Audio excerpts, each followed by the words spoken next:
आज माझ्यासाठी खूप आनंदाचा क्षण आहे.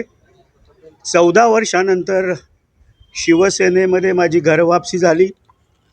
शिवसेनेचे मुख्य नेते, राज्याचे उपमुख्यमंत्री माननीय एकनाथरावजी शिंदेसाहेब, त्याचप्रमाणे शिवसेनेचं युवा नेतृत्व खासदार डॉक्टर श्रीकांतजी शिंदे यांच्यामुळे माझी शिवसेनेमध्ये घरवापसी झाली.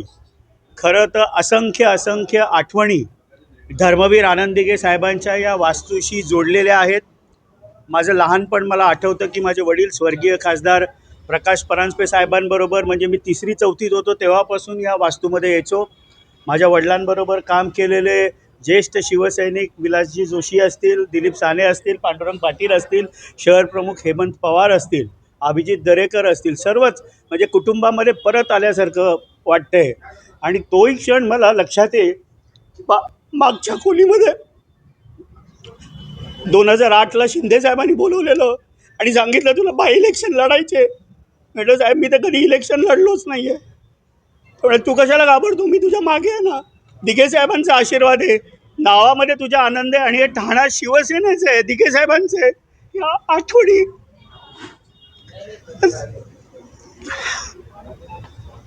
पुन्हा एकदा आल्या आणि पुन्हा शिवसेनेच्या परिवारामध्ये आल्याबद्दल मी खूप आनंदी आहे.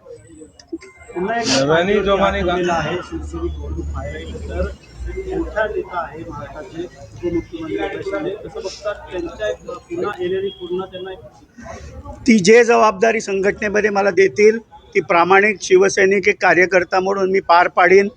आदरणीय एकनाथरावजी शिंदेसाहेब असतील, श्रीकांतजी शिंदेसाहेब असतील, ही जी काही जबाबदारी मला संघटनेमध्ये देतील ती मी पार पाडीन. काल प्रवेश केल्यानंतर आज माझ्यासाठी खूप हा भावनिक क्षण आहे. या वास्तूमध्ये आल्यानंतर अनेक लहानपणापासूनच्या आठवणी या वास्तूबद्दलच्या आहेत.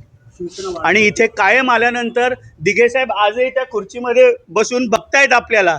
ही भावना आहे की दिघेसाहेबांचं वास्तव्य आजही या वास्तूमध्ये आहे आणि शिवसैनिक कसा काम करतोय आणि ठाण्याची शिवसेना, शिवसेनेचे ठाणं हे आज कायम दिघेसाहेब बघत आहेत. ह्याच भावना आजही आहेत. शिवसेना वाढीसाठी कशाप्रकारे प्रयत्न असणार आहे? पाहिलं तुम्ही अनेक जबाबदाऱ्या राष्ट्रवादीमध्ये पार पडल्या होत्या, त्यामुळे आता जी जबाबदारी मला देतील आदरणीय शिवसेनेचे मुख्य नेते एकनाथरावजी शिंदेसाहेब ती प्रामाणिकपणे पार पाडीन.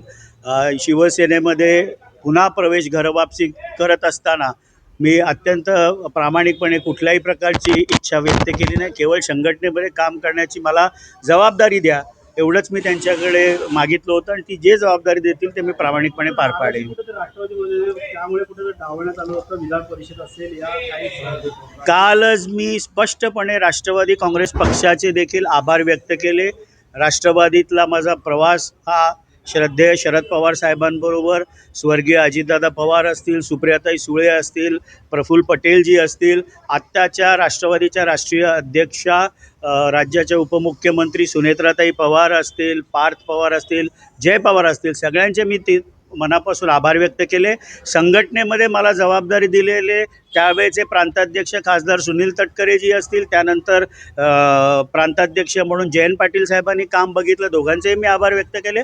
किंबहुना ठाण्यामध्ये काम करत असताना डॉक्टर जितेंद्र आव्हाड आणि नजीब मुल्ला यांचे देखील, राष्ट्रवादीच्या सर्व नेते कार्यकर्त्यांचे मी आभार व्यक्त कालच केलेले आहेत. कुठल्याही प्रकारचं दुःख, कुठल्याही प्रकारची कटुता नाही.